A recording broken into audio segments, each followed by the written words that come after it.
When I listen to Boris Johnson, when I listen to people like Joe Biden, when I listen even more to Emmanuel Macron, all I can think of is how condescending you are.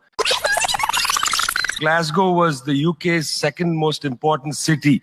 Beautiful buildings, beautiful streets, a gorgeous city. When I see cities like this, I think also about the other side of it. You know, there's a phrase from Walter Benjamin, every monument of civilization is also a monument of barbarism. I think of the famines in Bengal, the jute workers in Bengal sending jute to Dundee through the Glasgow port.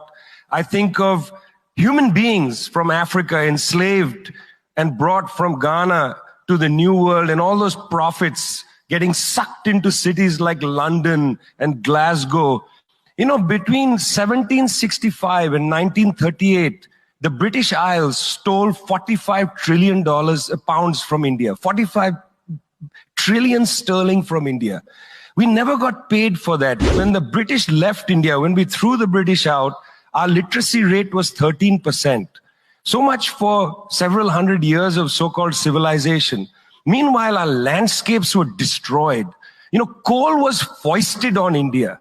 You foisted coal on us. You were the ones that came and made us coal dependent.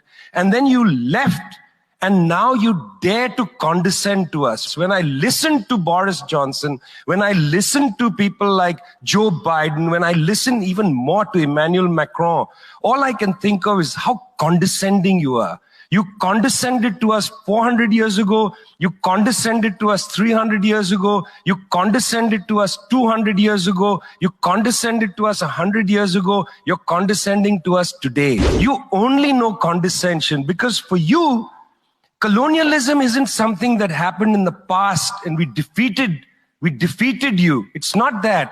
For you, colonialism is a permanent condition. And that permanent condition happens in two ways. There's the permanent condition of the colonial mentality. You want to lecture us. You want to tell us that we are responsible for all the problems because you'll never accept that you're the one principally to blame. You signed the Rio Formula in 1992 on common and differentiated responsibilities. You like the common part. You like the common part. You like to say we're all in this together and so on. We're not in this together. The United States, 4-5% of the world's population, still uses 25% of the world's resources. You outsource production to China and then you say China is the carbon polluter. China's producing your buckets. China's producing your nuts and bolts. China's producing your phones. Try to produce it in your own countries and see your carbon emissions rise. You love lecturing us because you have a colonial mentality. Then there are colonial structures and institutions.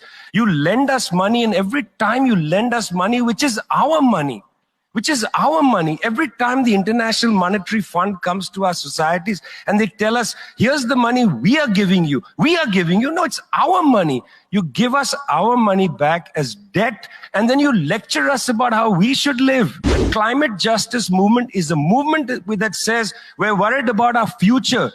What future? What future? Children in the African continent, in Asia, in Latin America, they don't have a future. They don't have a present. They're not worried about the future. They're worried about their present. Your slogan is, we're worried about the future. What future? That's a middle-class bourgeois Western slogan. You got to be worried about now. 2.7 billion people can't eat now. And you're telling people, reduce your consumption. How does this sound to a child who hasn't eaten in days?